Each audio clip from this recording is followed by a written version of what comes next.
Boa tarde, pessoal, sejam bem-vindos a mais um vídeo do canal. Na verdade, a continuação do vídeo anterior, porque apesar de ser um vídeo ainda respondendo as perguntas que vocês já me fizeram, tanto aqui no YouTube quanto no Instagram, são perguntas muito distintas. E no vídeo anterior eu tinha respondido algumas perguntas sobre a cirurgia, sobre a traqueoplastia, dúvidas que vocês têm frequentemente e eu coloquei tudo em um vídeo só. Nesse aqui eu vou responder perguntas tipo como o que causou a minha estenose, o que eu sentia, esse tipo de coisa. E a primeira pergunta é: o que causou a sua estenose? E, gente, eu vou logo de antemão falando que a minha estenose é classificada como idiopática, que é quando não se tem causa ou a causa é desconhecida. E vamos lá explicar como isso aconteceu. Em 2020 eu tive tuberculose e sinceramente eu não sei há quanto tempo eu já estava com tuberculose. O que me fez ter a certeza que eu tinha tuberculose foi uma certa vez que eu fui tossir e coloquei um pouco de secreção com sangue para fora. E isso foi que me deu um start de que eu poderia estar com tuberculose. Então eu fiz o exame, foi detectado e eu fiz todo o tratamento certinho. Eu também tive uma perda de peso muito grande, cerca de uns 10 quilos. E após o meu tratamento para tuberculose, tudo isso voltou ao normal. Eu ganhei meu peso, o mesmo peso que eu tinha antes de descobrir a tuberculose. As minhas tosses diminuíram e principalmente o cansaço, porque a tuberculose também gera um cansaço. Eu iniciei meu tratamento para tuberculose em junho, dia 26 de junho de 2020 e concluí dia 26 de dezembro de 2020 e fiquei super bem. Não tinha mais cansado, eu ainda tossia, mas eu tossia muito pouco, então era quase irrelevante. Então eu fiquei bem cerca de 1 mês e meio a 2 meses, sem sentir absolutamente nada. E a partir dos 2 meses, eu comecei com dificuldade de respirar. E foi muito aguda, foi muito rápida a minha piora com relação ao cansaço. E agora eu já entro na segunda pergunta que sempre me fazem. Como descobriu a estenose? E, gente, não vou mentir pra vocês, foi muito difícil. E eu acredito que todo mundo que tem estenose teve essa dificuldade. Eu acredito que não teve uma pessoa com quem eu falei que não teve essa dificuldade de descobrir que tinha estenose traqueal. Porque a estenose traqueal, ela não é uma doença, pelo menos não era, né? Hoje em dia, com o Covid, talvez ela tenha se popularizado. Mas ela não era uma doença tão comum. Então, muitos médicos erravam o diagnóstico. Não por querer, mas pela doença ser meio que desconhecida, de certa forma. Então, muitos médicos com quem eu me consultei achavam que o meu problema era asma ou bronquite, pelo meu cansaço, pela falta de ar. E nisso, meu problema ia aumentando, minha falta de ar ia aumentando e nada resolvia, porque eu não tinha asma nem bronquite, meu problema era a estenose. Até que o meu médico, o médico com quem eu estava me consultando no período da tuberculose, ele se preocupou com esse quadro, porque eu já tinha vindo de uma tuberculose e agora o meu quadro estava piorando. Então ele pediu uma tomografia com urgência e eu fiz essa tomografia. Porém, quando eu levei ela para um dos médicos que me avaliou, ele disse mesmo assim que ainda era bronquite ou asma e me passou uma bombinha, porém com a dosagem maior, para ver se resolvia o problema. Porém, eu já estava em uma situação muito crítica, eu já não conseguia nem dormir, porque eu ficava quase agonizando. Eu realmente estava muito mal e a gente resolveu procurar um pneumologista particular. O pneumologista que eu tinha ido era pelo SUS. Então a gente procurou um particular para ver uma outra opinião a respeito. E chegando lá no consultório, ele fez as perguntas, né, de rotina que todo médico faz. E em seguida ele perguntou se eu tinha algum exame. E graças a Deus eu já tinha feito a tomografia e mostrei para ele. E de cara ele bateu o olho na minha tomografia e falou: tá aqui, ó, o que você tem é uma estenose de traqueia. Ali, eu juro, eu acho que eu só não chorei porque eu não estava em condições, porque se eu chorasse, minha respiração acho que era capaz de travar.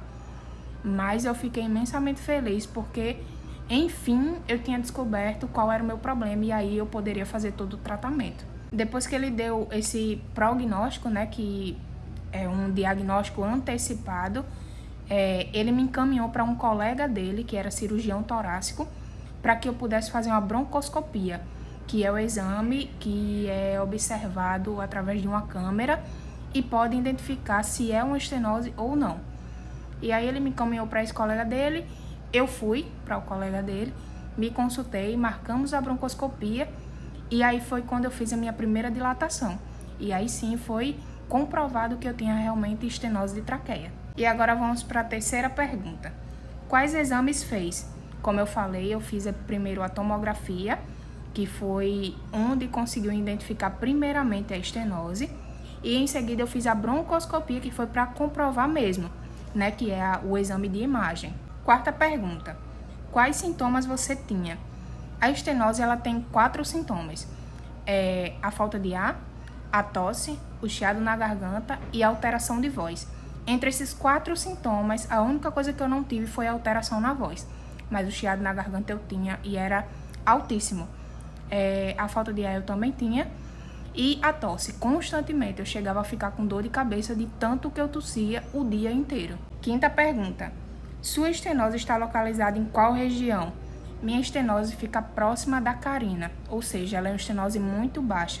E por isso não pôde ser operada pelo pescoço mesmo. Ela foi operada mais aqui embaixo. E quem me acompanhou no Instagram, ou até aqui mesmo no YouTube, viu que a minha cicatriz é aqui no pescoço e uma parte aqui descendo no tórax. Por quê? Porque ela é muito baixa, então não pôde fazer pelo pescoço mesmo. Sexta pergunta. Broncoscopia é um exame muito ruim de fazer? E, gente, todas as broncoscopias que eu fiz foi sob sedação. Às vezes eram meia sedação, que tipo, eu ainda ficava um pouco acordada, mas tipo, eu não sentia dor. E as outras vezes era sedação completa. Apenas uma vez eu tentei fazer sem a sedação, que foi quando eu fui fazer a biópsia. E aí nós tentamos fazer sem a sedação, mas sinceramente, pelo menos pra mim, foi horrível. Horrível, horrível. A sensação é indescritível de tão ruim que é. E aí, como eu não consegui fazer acordada, aí a gente fez com sedação mesmo, como sempre foi feita. Além da sedação geral, também tem a sedação local, que é quando eles aplicam um spray diretamente na sua garganta. E isso faz com que ela fique anestesiada e você não sente nada, absolutamente nada. Então pode ter os 2 tipos de sedação juntas. Então não estranhem, não fiquem com medo, que vai dar tudo certo, isso é completamente normal. Sétima pergunta. Como resolveu a sua estenose? Gente, eu fiz a cirurgia de traqueoplastia, que é a retirada da parte doente da traqueia, para que tente voltar ao normal, né? Ela não ficar fechando e você com dificuldade de respirar. Porém, a minha estenose era muito longa, muito extensa, e por essa razão não foi possível retirar toda. Então, eu ainda sinto, de tempos em tempos, falta de ar, e eu preciso ir dilatar. Então, não foi meio que uma resolução, entendeu? Eu não consegui resolver por completo a minha situação. Eu ainda continuo com estenose e de vez em quando eu ainda preciso ir dilatar no hospital.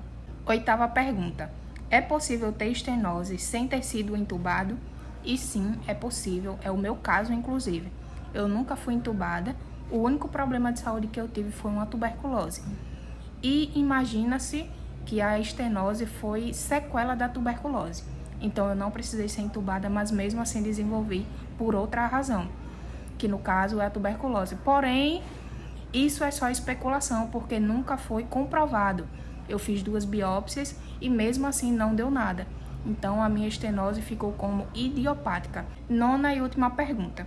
Faz dilatações com frequência? Por que isso ocorre? Gente, antes da traqueoplastia, eu fazia dilatação a cada 20 ou 30 dias. 30 dias era o tempo máximo que eu passava sem precisar dilatar. E agora, após a traqueoplastia, eu já passei 3 meses sem precisar dilatar. Isso para mim já foi um sucesso enorme. Então, essa é a minha frequência. Antes da traqueoplastia, era cerca de 1 mês no máximo para me dilatar. Então, todos os meses eu tenho que dilatar. Após a traqueoplastia, eu já passei 3 meses sem precisar dilatar. Lembrando sempre que cada caso é um caso. No meu caso, a estenose não foi retirada por completa. Talvez seja por isso que a minha traqueia ainda está fechando. No caso de vocês, pode ser uma situação completamente diferente. Então, não fiquem com medo de fazer a cirurgia. Se tiverem a oportunidade, façam, porque isso vai ser libertador para vocês. Então, esse foi o vídeo de hoje. Espero muito que vocês tenham gostado. Espero que tenha esclarecido algumas dúvidas que vocês ainda têm. Porém, se ainda tiver mais dúvidas, pode deixar aqui nos comentários do vídeo ou falar comigo direto lá no Instagram que eu vou estar respondendo todo mundo. Então é isso, um beijo, fiquem com Deus e até o próximo vídeo.